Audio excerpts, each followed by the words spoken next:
ওমরের খেলাফত চলতেছে। হঠাৎ দেখেন হযরত ওমর দুই বড় এক ব্যক্তি দুইজন একটা বাচ্চা বালককে নিয়ে আসতেছে হেসরায়া টানতে টানতে আদালতে। ওমর বলে, এই বাচ্চাটা বালকটাকে কেন নিয়ে আসছো? দুই বড় বিচারের দাবি নিয়ে আসছি। কি বিচার? বলে এই বালক আমার আব্বাকে মেরে ফেলেছে। খেয়াল করেননি, আমার আব্বাকে মেরে ফেলেছে। ওমর ডাক দিয়া কয়, রে বালক, এই দুই মানুষ ভাই ওর বাবারে মারছো কিনা? বলে হ্যাঁ মেরেছি, তবে আমি ইচ্ছা করে মারি নাই।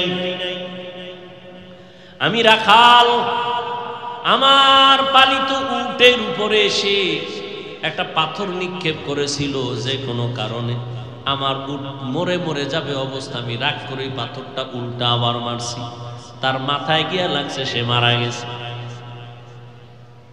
ওমর বললেন, এখন তোমার ফয়সালা হয়ে যাবে। কি হবে? তোমার গর্দান উড়ায় দিতে হবে, এটাই ফয়সালা। বালক কয়, আমারে 3 দিনের একটু সময় দেন, আমার একটা মনের আশা। বলে কি?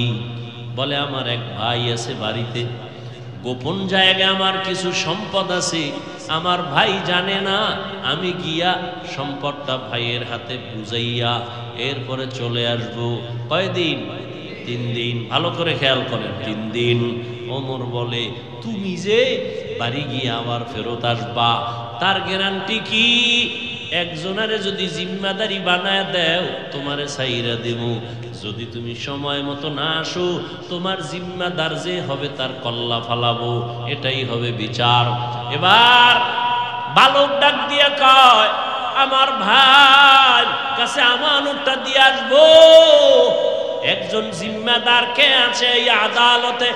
কেউ দাঁড়ায় না, কেউ রাজি হয় না। শেষ পর্যন্ত নিরুপায় বালক, এবার তাকে ফাঁসির মঞ্চে নিয়ে যাবে। হঠাৎ খলিফাতুল মুসলিমিনের পেছন থেকে একটা হাত উঁচু হয়ে গেল। কে হাত উঁচু করেছে?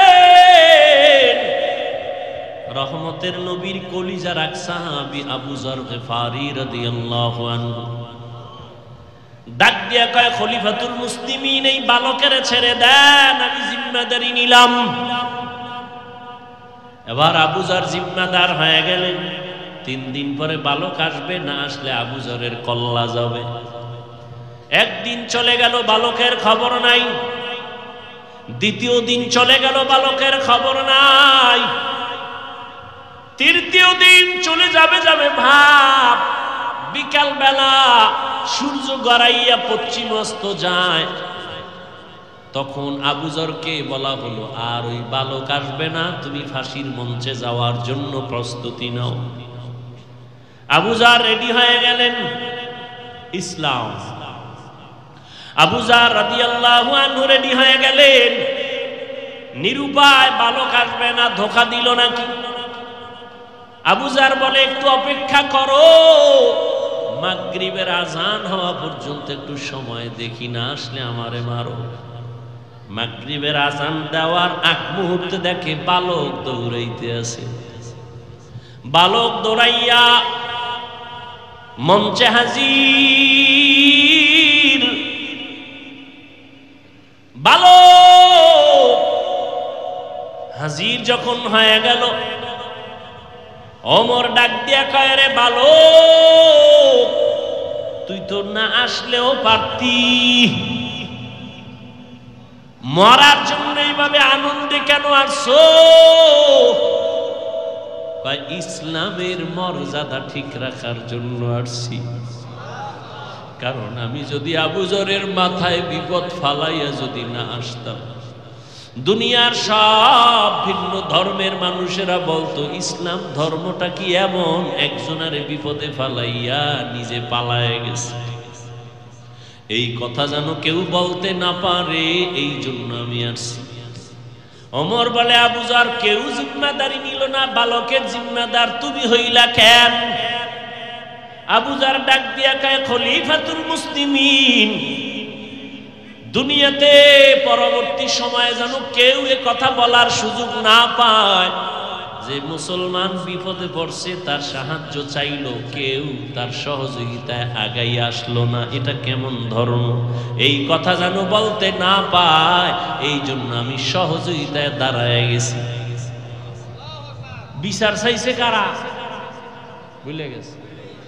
ওই দুই ভাই চিল্লায় কয় ফাঁসি লাগবে না, লাগবে না, আমরা দুনো ভাই তারে মাফ করে দিলাম। খলিফাতুল মুসলিমিন বলে মাফ করলা কেন? তখন ওই দুই ভাই ডেকে বলে আমরা মরে যাব, পরবর্তী সময় যেন এই কথা কেউ তোকমা লাগাইতে না পারে ইসলামের উপরে, দ্বীনের উপরে, যে মুহাম্মদের ধর্ম এমন, কেউ মাপ চাইছে কিন্তু মাপ দেওয়া হয় নাই, এমনটা যেন বলতে না পারে। বালক ক্ষমা চাইছে, ওমর নিজে বালকের পক্ষ থেকে ক্ষমা চাইছে, আমরা দিছিলাম না, এখন আমরা ক্ষমা করে দৃষ্টান্ত কায়েম করলাম। আমরা বিচারের বদলে বিচার না, ক্ষমা, এটা মহৎ লক্ষ্য। ছাড়ে না। আগে বেপরদায় চলতো, এখন বেপরদায় চলে না। আগে মানুষের উপরে জুলুম করতো, এখন মানুষের মহব্বতে বুকে লাগায়। এটা দুনিয়ার টাকাওয়ালা অস্ত্র দিয়া পারে নাই, একমাত্র চোখের পানি আর আদর্শ দিয়া পেরেছে যারা, তারা নিঃস্বার্থ তোমাদের বন্ধু ওলামায়ে কেরাম।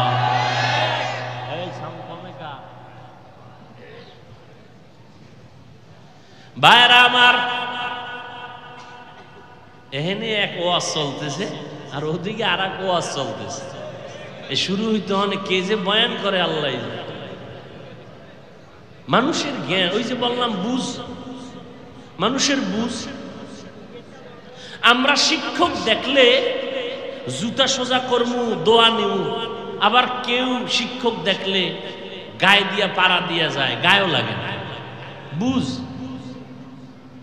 কেউ অধীর আগ্রহে কষ্ট করে, কেউ বসা, কেউ দাঁড়ানো বয়ান শুনতেছে, হ্যাঁ, আর কেউ অন্য জগৎ নিয়ে চিন্তা আছে। কি পেটের ধান্দা আছে নি? অনেক তবারক, খিচুড়ি, হ্যাঁ, কি হেন কি হালুয়াটা কি, এত কথা।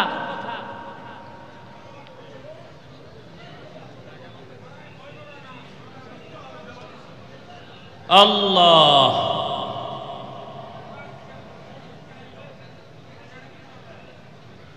আল্লাহ আমাদের সবাইকে হেদায়াত দান করে। হেদায়াত বড় কঠিন জিনিস। এই মিয়া, পুলিশে আর পুলিশের নাম লইলে ঝামেলা। পুলিশের উপর একটা আস্থা নষ্ট হয়েছে অনেকের, না? এই দোষ পুলিশের না, কোন পুলিশের দোষ না। কি যাও, এটা আপনারাও বুঝেন। পুলিশে আসামি ধইরা থানায় নিয়ে ফিডা দিছে। কি দিছে? আসামি কোনো কান্না নাই, হুদা চিল্লায়, কোনো কান্না। খুব খেয়াল করেন তো কথাটা। আর একজন আল্লাহর প্রিয় বান্দা স্টেজে বসে ওয়াজ করতেছে, 500 হাত দূরে বসে একটা যুবক কাঁদতেছে, ওরে মারলো কে? একটু বুঝো বাবা, জ্ঞান খাটাও। পুলিশে আসামি পিটায়, কাঁদে না।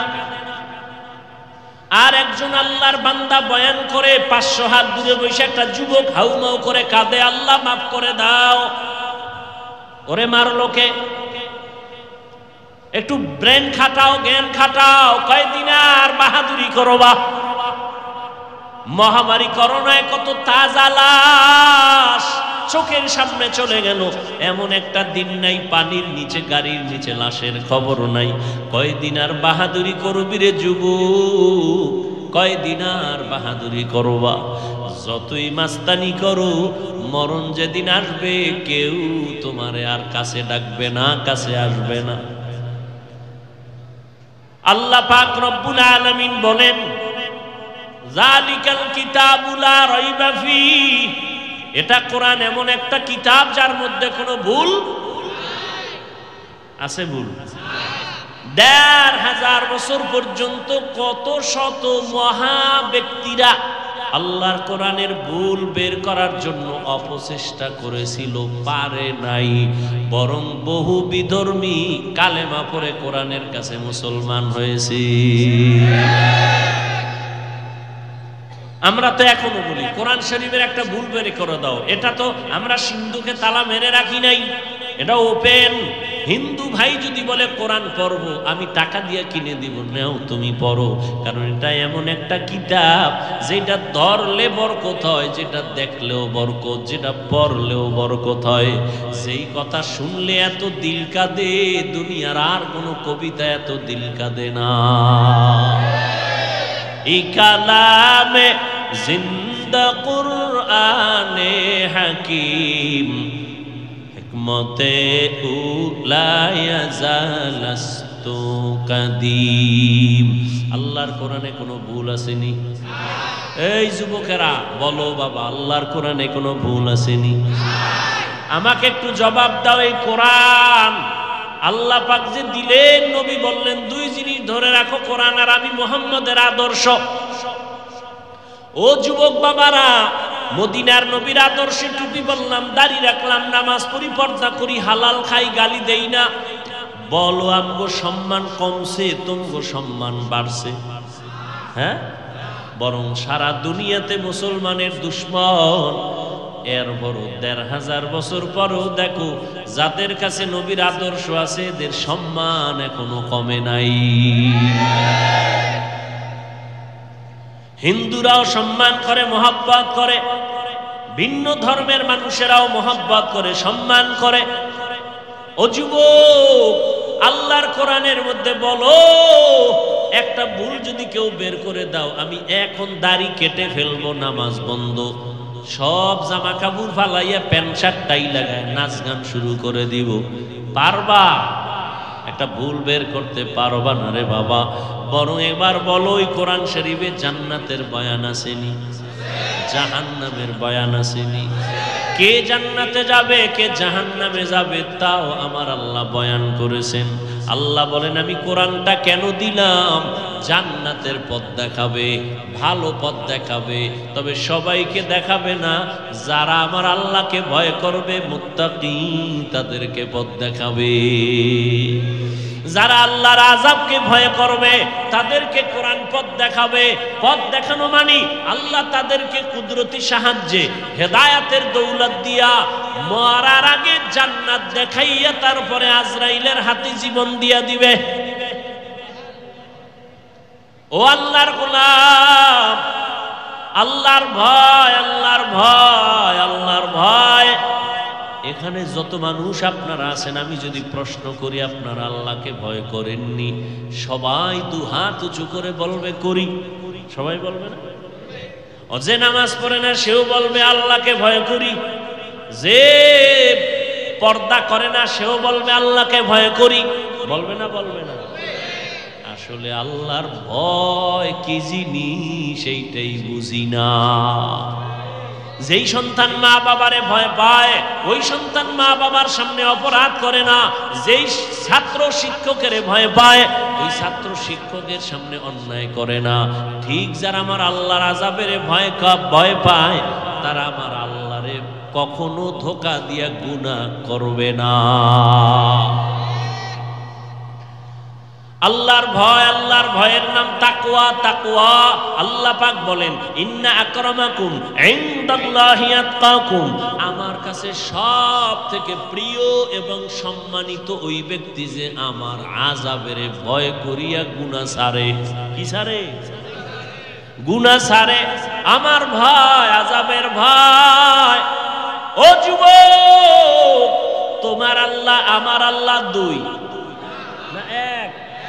তোমার আমার নবী, এই তাল মিলাইও না, বুঝা কইও। তোমার আমার আল্লাহ, তোমার আমার নবী, তোমার আমার কোরআন, তোমার আমার ধর্ম, তোমার আমার কালেমা, তোমার আমার কাবা, সব এক। দুনিয়াতে আসছি সিস্টেম নাকি আপনারা লঙ্গি পরে আসছেন? বিদায় বেলা কাফনের সংখ্যা হবে আমার জন্য একটা বেশি, রিক্সা ড্রাইভারের জন্য একটা কাফন কম। সবার বেলায় কয়টা? তিনটা কাফন, কালার হবে আলাদা।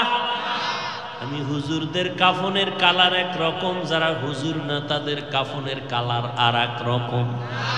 কে হুজুর না, কে আলেম, কে মূর্খ, কে ডাক্তার, কে রোগী, সবার কাফনের সংখ্যাও এক, কালারও। কাফনে লেখা থাকবে বড় হুজুরের লাশ, ডাক্তারের লাশ। কাফনে যেদিন ঢুকবি সেই দিন সব বাহাদুরি শেষ হবে। গোলামের লাশটাও যেমন পড়ে থাকবে, মালিকের লাশটাও তেমন পড়ে থাকবে। আমি বক্তার লাশটাও যেমনে পড়ে থাকবে, তুমি শ্রোতার লাশটাও তেমন পড়ে থাকবে। কাফনে লেখা থাকবে না হাফিজুর রহমানের লাশ। কবরের সাইজও হবে না আলাদা? আপনাদের এলাকার মানুষ অনেক লম্বা, এই জন্য কবর হবে 6 হাত। কবরের সাইজও হবে। কবরে মাটি দিয়ে সবাই চলে যাওয়ার পরে প্রশ্ন হবে 3টা, সবার বেলায় এক নাকি আলাদা? হুজুরদের প্রশ্ন একরকম, আপনাদের আর এক রকম। কে হুজুর, কে আলেম, কে মূর্খ, কে ধনী, কে গরিব, কে আলেম, কে শিক্ষিত ভেদাভেদ নাই। সবার কবরে 2 ফেরেশতা চলে আসবে, 3টা প্রশ্ন করবে সবার এক। রবের পরিচয় দাও, ধর্মের পরিচয় দাও, রহমাতুল লিল আলামিনের পরিচয় দাও। তুমি কোন মাদ্রাসার ছাত্র বা শিক্ষক জানার দরকার নাই, তুমি কোন দলের নেতা জানার দরকার নাই, তুমি কয় টাকার মালিক জানার দরকার নাই। 3টা প্রশ্নের জবাব দাও। রবের পরিচয় দাও, ধর্মের পরিচয় দাও, রহমতের নবীর পরিচয় দাও। আল্লাহর নবী বলেন, যারা জবাব দিতে পারবে তাদের কবর হবে জান্নাতের বাগান, আর যারা জবাব দিতে পারবে না তাদের কবর হবে জাহান্নামের টুকরা। বয়ান তো কম হয় না, দেখছেন নি এই এলাকায় কত না ঝামেলা, মানুষ কতটা আতঙ্কের ভিতরে, নিজেদের মধ্যে একটু দ্বন্দ্ব, নিজেদের মধ্যে ভুল বুঝাবুঝি। ও আল্লাহ, আপনি তো সব পারেন, অন্তরটারে ঘুরাইয়া দিতে পারেন। আমার অন্তর দিয়া আর একজনাকে ভালোবাসি, আর একজনের অন্তরের ভেতরে আমার প্রতি ভালোবাসা, এটা টাকা দিয়া বাড়ানো যায় না, কমানো যায় না। আল্লাহ নিজে কন্ট্রোল করেন। ও আল্লাহ, এই পার্বত্য অঞ্চলের যে যেই দল আর জাতি বর্ণ যে যাই হোক না কেন, সবাইকে মিলে মিশে এ জমিনে বিচরণ করার তৌফিক দান করে। এত বয়ান, এত বয়ান, এত বয়ান, তাবলীগওয়ালাদের বয়ান, পীর সাহেবদের বয়ান, জুমার দিনের বয়ান, আমগো বক্তাদের বয়ান, এরপরও ফলাফল শূন্য। আলেম ওলামা বেশি, মাদ্রাসা বেশি, মসজিদ বেশি, তাবলীগ বেশি নাকি না কম? বেশি।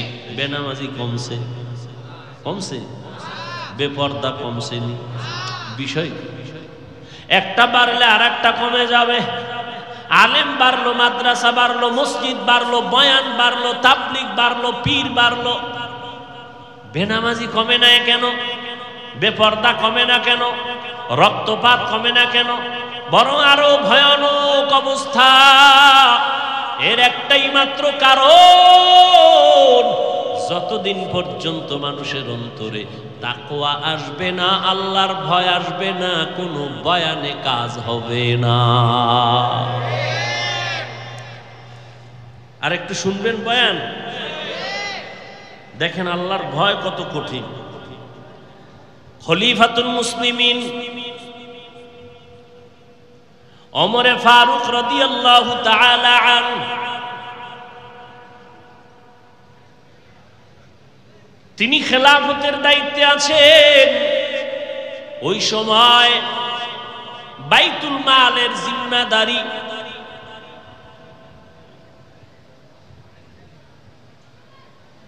আবু ওবায়দা ইবনুল জাররাহ রাদিয়াল্লাহু তাআলা আনহুকে দেওয়া হলো। খুব খেয়াল করেন, আবু ওবায়দা ইবনুল জাররাহ তিনি বাইতুল মালের দায়িত্বে আছেন। খেলাফতের মূল জায়গায় কে? এই যে খেয়াল করেন, ওমর ফারুক রাদিয়াল্লাহু তাআলা আনহু। ঈদের আগের দিন ঈদ আসছে, একটু খরচ বেশি না কম? বেশি। ওমর ফারুকের স্ত্রী বললেন, আমাদের তেমন কেনাকাটা নাই, পোশাকের প্রয়োজন বাচ্চাদের, টাকা যেহেতু কম অগ্রিম বেতন নিয়ে আসেন, বাইতুল মাল থেকে অগ্রিম বেতন নিয়ে আসেন। ওমরে ফারুক বাহককে চিঠি লিখে দিলেন, আবু ওবায়দা ইবনুল জাররাহকে চিঠি পৌঁছায় দাও। লিখে দিছে, আমার অগ্রিম বেতনটা পৌঁছাইয়া দাও বাইতুল মাল থেকে। আবু ওবায়দা ইবনুল জাররাহ পাল্টা চিঠি লিখলেন ওমরের কাছে কান্না করে, বলছেন খলিফাতুল মুসলিমিন, দুইটা প্রশ্নের জবাব আপনি দিবেন তো আমি টাকা দিতে পারবো। এক নাম্বার জবাব দেন, আগামী মাস পর্যন্ত বেঁচে থাকার গ্যারান্টি। আবু ওবায়দা ইবনুল জাররাহ বলেন, আগামী মাস পর্যন্ত বেঁচে থাকার গ্যারান্টি দেন।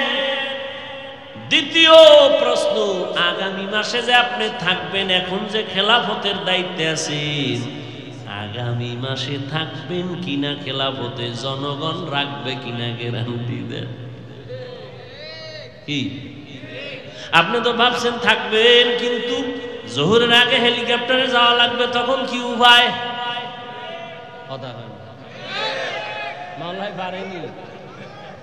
আগামী মাস পর্যন্ত ক্ষমতার চেয়ারে বসে থাকবেন, এই গ্যারান্টি আছে কিনা? ওমর চিঠি পাইয়া কান্দেন, আল্লাহর কাছে দোয়া করে, আল্লাহ আবু ওবায়দা ইবনুল জাররাহকে তুমি কবুল করো, হায়াত বাড়াও। আবু ওবায়দা ইবনুল জাররাহ আমার সতর্কবাণী করে দিল, ও আল্লাহ তুমি তাকে কবুল করো। নবীও দোয়া করেছেন আবু ওবায়দা ইবনুল জাররাহর জন্য। আল্লাহর ভয় যদি অন্তরে না থাকে, এটা সম্ভব না। ওমরের খেলাফত চলতেছে, হঠাৎ দেখেন হযরত ওমর দুই বড় এক ব্যক্তি, দুইজন একটা বাচ্চা বালককে নিয়ে আসতেছে, হেসরায়া টানতে টানতে আদালতে। ওমর বলে, এই বাচ্চাটা বালকটাকে কেন নিয়ে আসছো? দুই বড় বিচারের দাবি নিয়ে আসছি। কি বিচার? বলে, এই বালক আমার আব্বাকে মেরে ফেলেছে। খেয়াল করেননি, আমার আব্বাকে মেরে ফেলেছে। ওমর ডাক দিয়া কয়, রে বালক, এই দুই মানুষ ভাই, ওর বাবারে মারছো কিনা? বলে, হ্যাঁ মেরেছি, তবে আমি ইচ্ছা করে মারি নাই। আমি রাখাল, আমার পালিত উটের উপরে এসে একটা পাথর নিক্ষেপ করেছিল, যে কোনো কারণে আমার উট মরে মরে যাবে অবস্থা, আমি রাগ করে পাথরটা উল্টা আবার মারছি, তার মাথায় গিয়া লাগছে, সে মারা গেছে।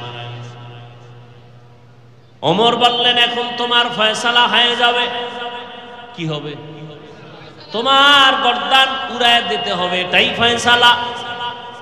বালক কয়, আমারে 3 দিনের একটু সময় দেন, আমার একটা মনের আশা। বলে, কি?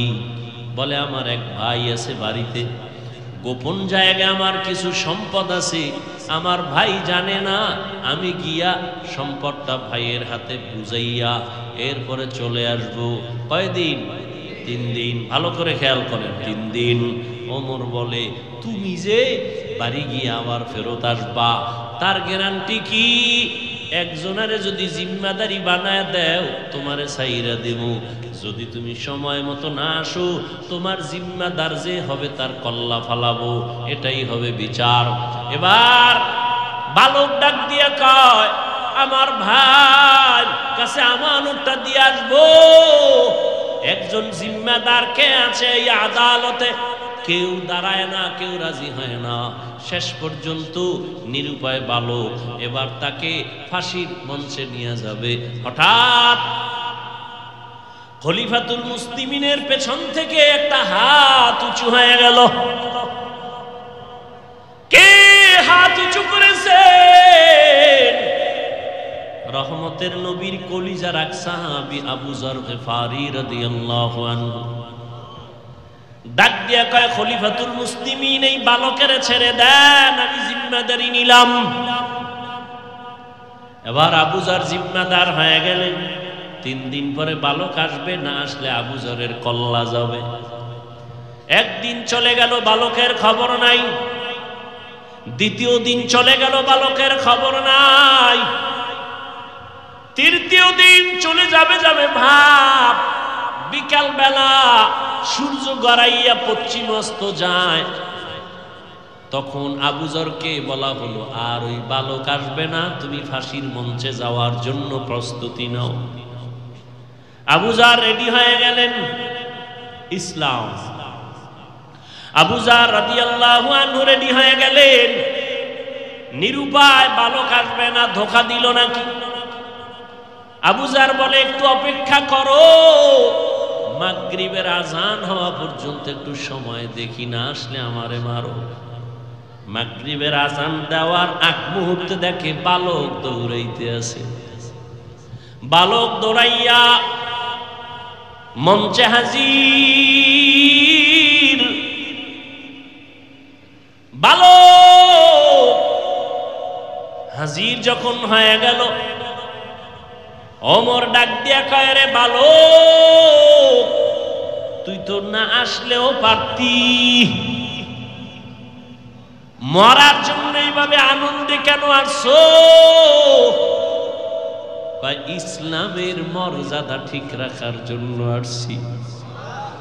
কারণ আমি যদি আবু যরের মাথায় বিপদ ফালাইয়া যদি না আসতাম, দুনিয়ার সব ভিন্ন ধর্মের মানুষেরা বলতো ইসলাম ধর্মটা কি এমন, একজনের বিপদে ফালাইয়া নিজে পালায় গেছে।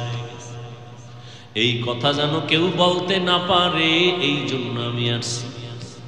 ওমর বলে, আবু যর কেউ জিম্মাদারি নিল না, বালকের জিম্মাদার তুমি হইলা কেন?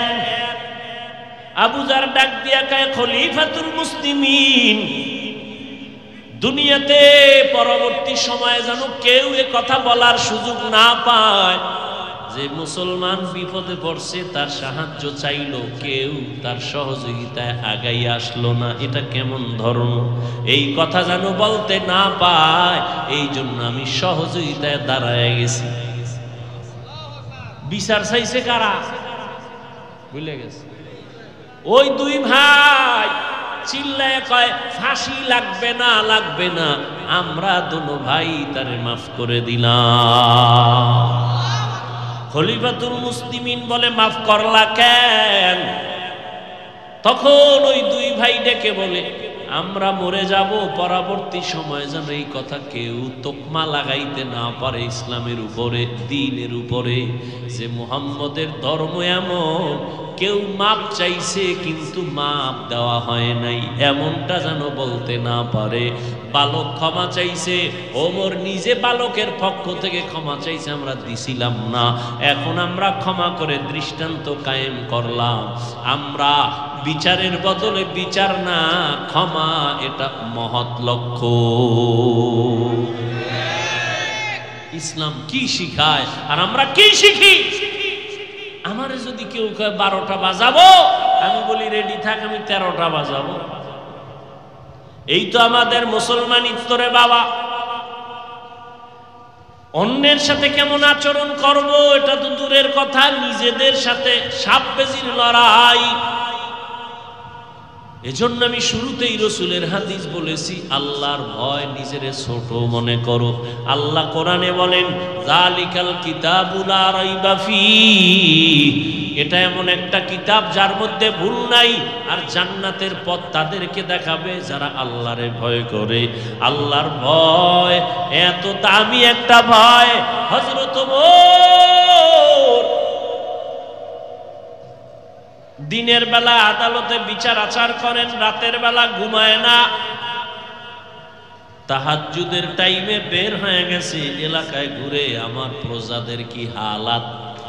হঠাৎ করে জঙ্গলের পার্শ্বে দেখে একটা ছোট ঘরের মধ্যে কথার আওয়াজ। ওমরে ফারুক রাদিয়াল্লাহু তাআলা আনহু গোপনীয়তা রক্ষা করে আস্তে করে ঘরের পার্শ্বে দাঁড়ায়, শুনে মা আর মেয়ে কথা বলে দুইজনে। মা বলে, আজকে উটের দুধ কম হয়ে গেল, পানি বেশি দিয়া বাজারে বিক্রি করতে নিবি। মেয়েটা ডাক দিয়া কয়, আম্মা না, খলিফাতুল মুসলিমিন ওমরের পক্ষ থেকে নিষেধ, দুধের সাথে পানি মিশানো যাবে না। মায়ে কয়, খলিফাতুল মুসলিমিন কি আসেনি, সে কি দেখবেননি, সে তো এখন ঘুমায়। মেয়েটা ডাক দিয়ে কয়, রে মা, খলিফাতুল মুসলিমিন যদিও দেখবে না, আল্লাহ তো দেখবেন, ফাঁকি দেওয়া যাবে না। ওমরে ফারুক রাদিয়াল্লাহু তাআলা আনহু কথা শুইনা গোপনে চলে গেছেন, কান্না করতে করতে চলে গেলেন। পরের দিন আদালতে ওই মেয়ে মাকে ডাকলো। ওমরে ফারুক ডাকিয়া কয়, এই মা, তোমার কন্যাটার এত সুন্দর বিশ্বাস আর আল্লাহর ভয়, এই জমিনে এত তাকওয়াওয়ালা মেয়ে পাওয়া বড় কঠিন। মা, তুমি যদি রাজি হও, আমি ওমরের ছেলের জন্য তোমার মেয়েটাকে বিবাহের বন্ধনে নিব।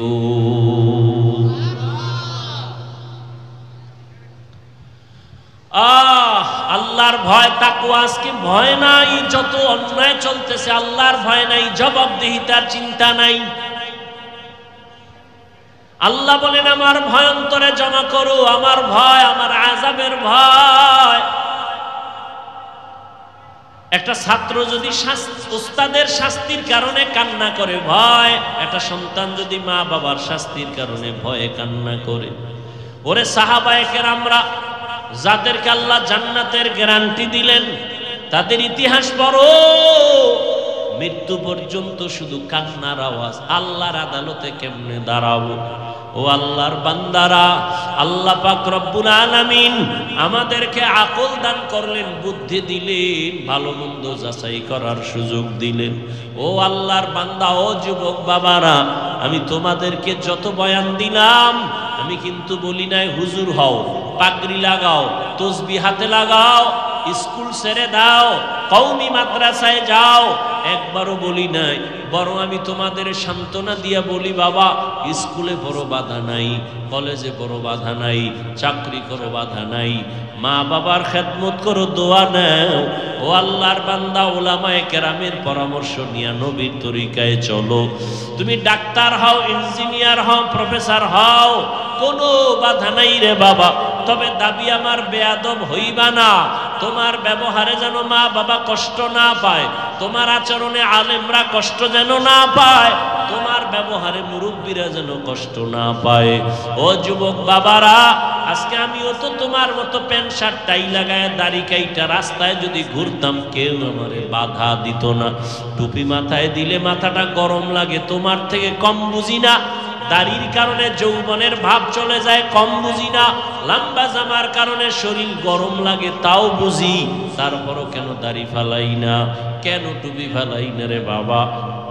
একমাত্র কারণ, একটু আগেও তোমাদের থেকে স্বীকৃতি নিলাম যুবক, আল্লাহর কোরআন সত্য, আল্লাহর নবীর কথা সত্য।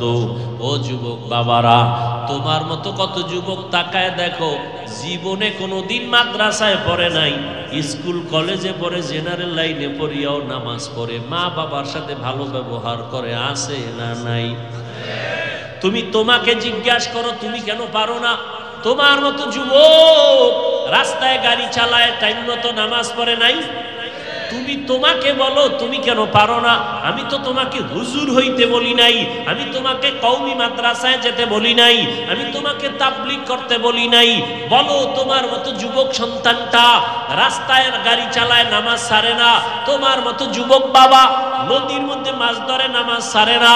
কৃষি কাজ করে, নামাজ ছাড়ে না। শ্রমিকের কাজ করে, নামাজ ছাড়ে না। তুমি কেন পারো না? র্যাব, আর্মি, পুলিশ, বিডিআর এর চাকরি করে, নামাজ ছাড়ে না। তুমি কেন পারো না রে বাবা? ও আল্লাহর বান্দা, কি ভাবছো মনে হয় আল্লাহর কোরআন কি মিথ্যা মনে করেছো? না না, মিথ্যা না। ও যুবক বাবা, আল্লাহর কোরআনে সব কিছু বলে দিছেন।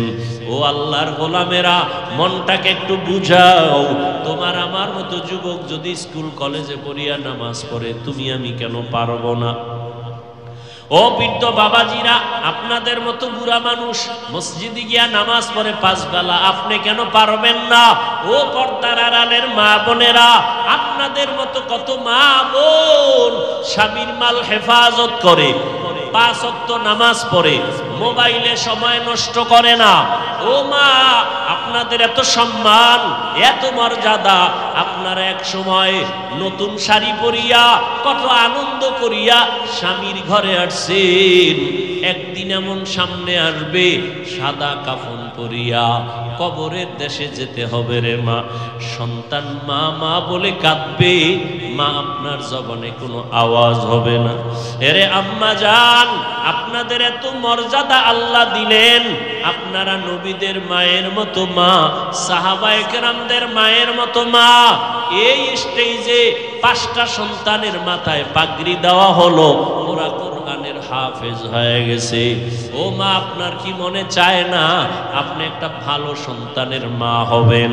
আপনার সন্তান ডাক্তার হবে তবে বেয়াদব হবে না, আপনার সন্তান ইঞ্জিনিয়ার হবে তবে বেয়াদব হবে না, আপনার সন্তানের দ্বারা কোনো আলেম কষ্ট পাবে না, আপনার সন্তানের আচরণে কোনো মা বাবা মুরব্বীরা কষ্ট পাবে না।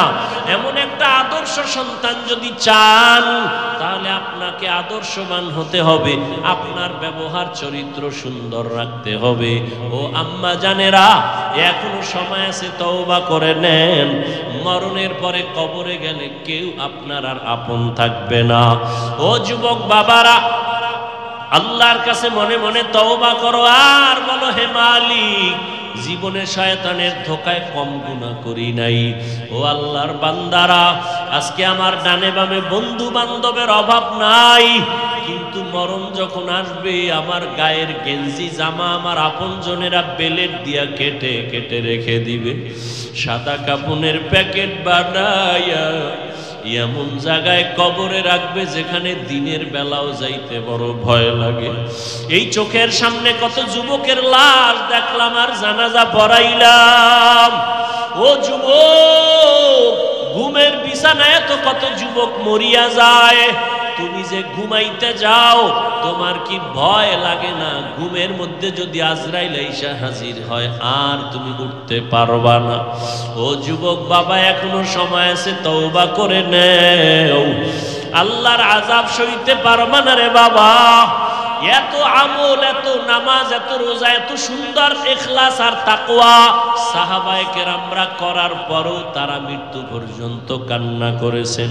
আবু বকরের কান্নার আওয়াজ, ওমরের কান্নার আওয়াজ, ওসমান রাদিয়াল্লাহু তাআলা আনহুর কান্নার আওয়াজ। আল্লাহর আদালতে কেমনে দাঁড়াবো? ও বাবারা, তোমার আমার মায়ার নবী, যে নবীর কোনো গুনাহ নাই, সেই নবী পর্যন্ত হাসরের মাঠের কথা স্মরণ করে কান্না করতেছেন। আম্মা জান আয়েশা রাদিয়াল্লাহু আনহা বলেন, নবী আপনি কাঁদেন কেন? কিয়ামতের ভয়ানক অবস্থার জন্য কান্না করি, আমার উম্মতের কি উপায় হবে হাসরের মাঠে।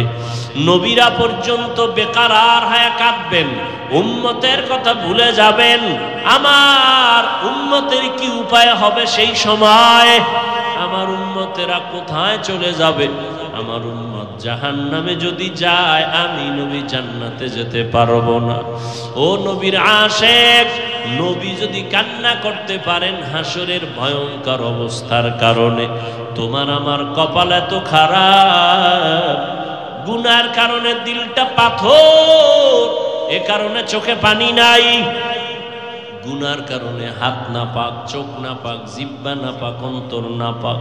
এখনো সময় আছে, তওবা করে নেও। আল্লাহকে মনে মনে ডাকো আর বলো, হে আল্লাহ, এই ময়দানে আমার মতো গুনাহগার আর কেউ নাই রে আল্লাহ। চোখের দ্বারা, হাতের দ্বারা, জবানের দ্বারা কত গুনাহ করেছি। আমার ভাই, আমার মা, আমার বোনেরা কেউ আমার গুনার খবর জানে না। যদি জানতো, কেউ আমাকে আর সমাজে ডাকতো না, সম্মানের চোখে দেখতো না। ও আল্লাহ, আপনি জানেন আমি কত বড় জাহান্নামের আসামি, গুনাহগার। আপনি জানার পরেও রাগ করিয়া সম্মানের চেয়ার থেকে ফালাইয়া দেন নাই, খানা বন্ধ করেন নাই, বাতাস বন্ধ করেন নাই, সূর্যের আলো বন্ধ করেন নাই। দুনিয়াতে একবার, দুইবার, তিনবার অন্যায় করলে পুলিশ ধরিয়া নিয়ে যায়, জেলখানায় দেয়, কত রিমান্ডে দেয়।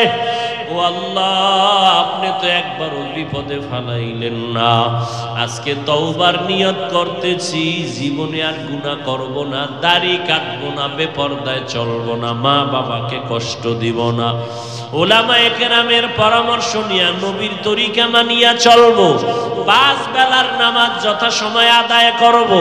তওবার নিয়ত যদি করতে পারো ভাই, আমার মাওলার কাছে গোপনে বলো, মরিয়া গেলে যাব, হায়াতের মালিক আমার আল্লাহ, রিজিকের মালিক আমার আল্লাহ। মরিয়া গেল আর নামাজ ছাড়বা না, বেপরদায় চলবা না, দাড়ি কাটবা না, মা বাবাকে কষ্ট দিবা না, নবীজির তরিকা মেনে উলামায়ে কেরামের পরামর্শ নিয়ে চলবা, আল্লাহর ভয় তাকওয়া অন্তরে জমাইবা। যদি তওবা করার মতো কারো অন্তর তৈরি হয়, কোনো মুনাফিকি দুর্বলতা না থাকে, যাদের অন্তরে খাঁটি তওবার নিয়ত আছে, দুটো হাত আল্লাহকে দেখাইয়া দাও। আয় আল্লাহ, আমাদের হাতগুলো কবুল করে নেন, তওবা কবুল করে নেন আল্লাহ।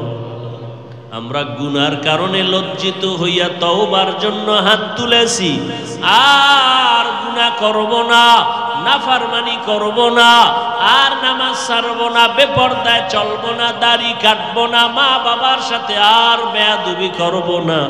উলামায়ে কেরামের পরামর্শ নিয়ে নবীর তরিকায় চলবো। আমাদের তওবা কবুল করে নেন, তওবার উপরে মজবুত হইয়া চলার তৌফিক দান করেন, আমিন। আলহামদুলিল্লাহি রাব্বিল আলামিন, والصلاة والسلام على سيد الأنبياء والمرسلين وعلى آله وأصحابه أجمعين يا أرحم الراحمين يا أرحم الراحمين يا أرحم الراحمين رب ارحمهما كما ربياني صغيرا اللهم إنك عفو كريم تحب العفو فاعف عنا اللهم إنا نسألك رضاك والجنة ونعوذ بك من سخطك والنار اللهم إنا نعوذ بك من البرص والجنون والجذام وسيء الأسقام وديار মালিক গুনাহের বোঝা নিয়ে আপনার দরওয়াজায় হাত তুলেছি কুদরতের নজর দিয়া তাকায় দেখেন কত উলামায়ে কেরাম মুরব্বী হাজী সাহেব কত যুবক ছাত্র ভাই পর্দার আড়ালে কত মা বোনেরা হাত তুলেছেন আমরা শয়তানের ধোকায় পড়ে গুনাহ করেছি তওবার নিয়তে হাত তুলেছি আর গুনাহ করব না রে আল্লাহ আয় আল্লাহ দুনিয়াতে সূর্যের গরম সইতে পারি না মশার কামড় সইতে পারি না আয় আল্লাহ বেতের বাড়ি সহ্য করতে পারি না গুনাহ নিয়ে যদি কবরে যাই কবরের দুই পার্শ্বের মাটির চাপ কেমনে সহ্য করব রে আল্লাহ জাহান্নামের আগুনের গরম কেমনে সহ্য করব রে আল্লাহ আমরা তওবা করতেছি আর আপনার নাফরমানি করব না আর নামাজ ছাড়ব না বেপরদায় চলব না আর দাড়ি কাটব না আর বেয়াদবি করব না হারাম খাব না ও আল্লাহ মেহেরবানি করে আমাদের জীবনের গুনাহ মাফ করে দেন মাহফিল কবুল করে নেন আয়োজনকারীদের কবুল করে নেন সহযোগিতা দান সদকা যারা করেছেন কবুল করে নেন এলাকায় শান্তি দান করেন আল্লাহ পরস্পরে মিল মোহাব্বত বাড়ায় দেন আল্লাহ আয় আল্লাহ যারা কামাই রুজি ব্যবসা করে বরকত বাড়ায় দেন হারাম থেকে হেফাজত করেন, হালালে বরকত দান করেন, পরিবারে শান্তি দান করেন, মা বোনদের আবেদা বানায় দেন, সন্তানগুলো নেককার বানায় দেন, আমার কলিজার যুবকদের দিনদার বানায় দেন, মোবাইলের গুনাহের থেকে হেফাজত করেন আল্লাহ। আমার কলিজার প্রত্যেকটা যুবক সহ সবাইকে মোবাইলের গুনাহের থেকে হেফাজত করেন আল্লাহ।